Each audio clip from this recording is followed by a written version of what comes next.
Hi, sorry, I got to turn that down. I'm S.G. Wilson, author of the Me versus the Multiverse series, although legally I have to tell you that I'm actually a different S.G. from a Hobbit Earth. But be that as it may, all of us counterparts, because there are other SGs out there, we're all excited to talk to you today about 1 minute world building. It's basically a way of cheating at world building, so you don't have to spend all that time with all those little details, which is fun, but you know, sometimes you don't have the time. You just need a quick Earth for your writing or just for fun. You can use some of these techniques we have to help you out. And right now, let's have some of my doubles from other Earths take it away. One of the easiest and most fun techniques for making an alternate world is something that I like to call give it a goatee.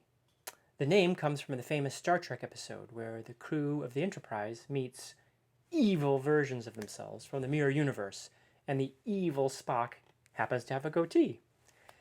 Making a character their opposite creates an instant conflict and is a great tool for character development. It's also fun to imagine a work where, say, the Joker is the good guy and Batman is the villain, as it is on my Earth. Or Ares, the Greek god of war, as I understand it on Earth, well, he happens to be the god of love on my Earth.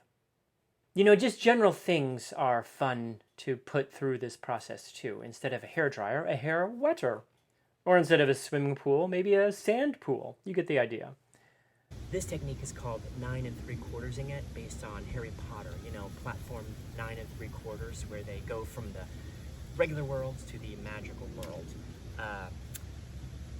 In the same way, with this technique, you shift regular things from our reality to a different kind of genre, be it science fiction, fantasy, post-apocalyptic.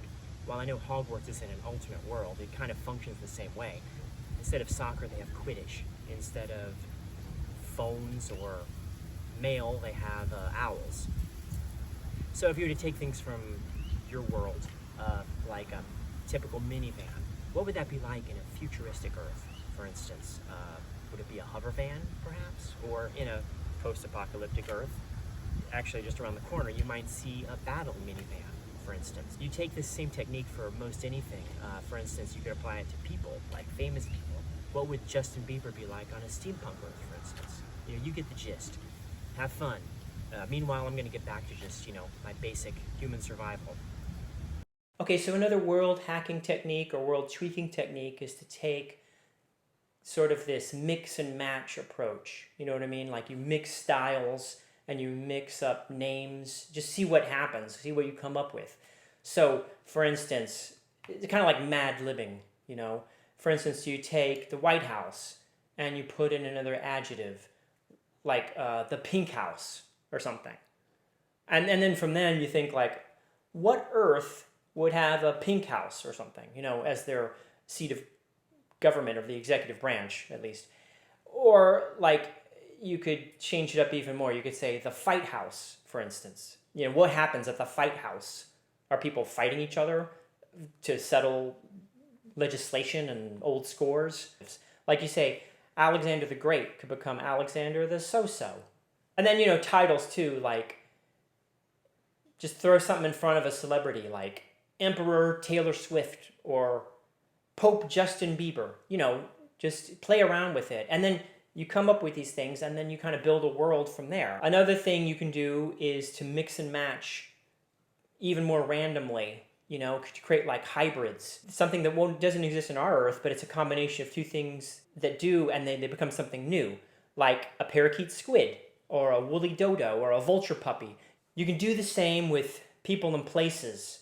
For instance, caveman Abraham Lincoln or the Taj Mahal White House. You know, just have fun with it, roll with it.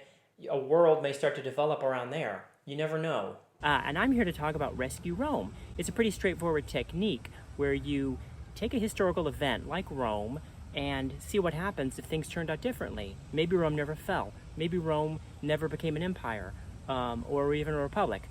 It could be a world where corn dogs were never invented, for instance. You know, just play around with history, big or small, and have fun.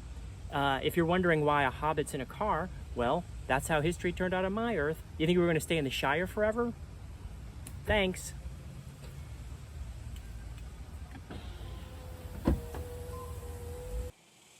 Hello, I'm back.